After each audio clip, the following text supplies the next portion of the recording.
शहर के एक पुराने पुस्तकालय में एक धूल भरी अलमारी में एक पुरानी डायरी मिली। ये डायरी रिया नाम की एक लड़की की थी जो दशकों पहले गायब हो गई थी। कहानी थी रिया और कबीर की।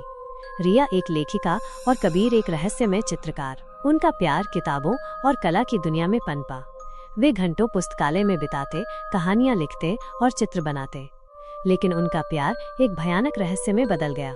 रिया एक ऐसी कहानी लिख रही थी जो वास्तविकता और कल्पना के बीच की रेखा को धुंधला कर देती थी। वो एक ऐसे प्रेम की कहानी लिख रही थी जो मौत के बाद भी जीवित रहता है। कबीर रिया की कहानी से प्रभावित होकर एक ऐसा चित्र बना रहा था जो उस कहानी को जीवंत कर दे। लेकिन जैसे जैसे रिया की कहानी आगे बढ़ती गई और कबीर का चित्र पूरा होता गया, रिया और कबीर के बीच की दुनिया धुंधली होने लगी।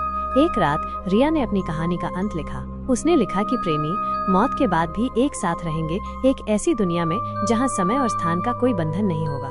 जैसे ही रिया ने कहानी का अंत लिखा, वो गायब हो गई। कबीर रिया को ढूंढने के लिए पागल हो गया। उसने रिया के चित्र को देखा और उसे एहसास हुआ कि रिया उसकी कहानी में खो गई थी।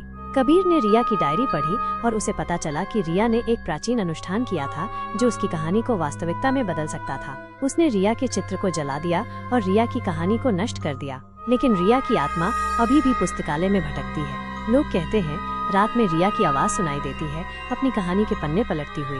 पुस्तकालय की किताबें अपने आप हिलने लगती हैं और पन्ने अपने आप पलटने लगते हैं, मानो कोई अदृश्य हाथ उन्हें छू रहा हो।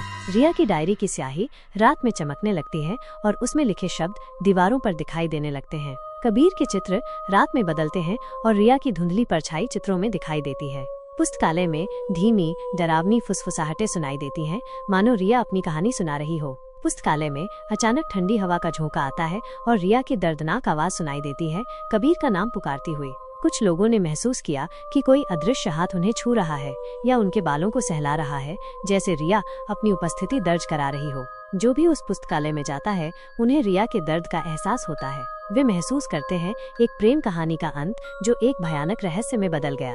कुछ लोग कहते हैं रिया की आत्मा अब भी उस पुस्तकालय में भटकती है और जब तक उसकी कहानी पूरी तरह से नष्ट नहीं हो जाती, उसकी आत्मा को शांति नहीं मिलेगी और वो पुस्तकालय हमेशा के लिए एक डरावनी प्रेम कहानी का प्रतीक बना रहेगा।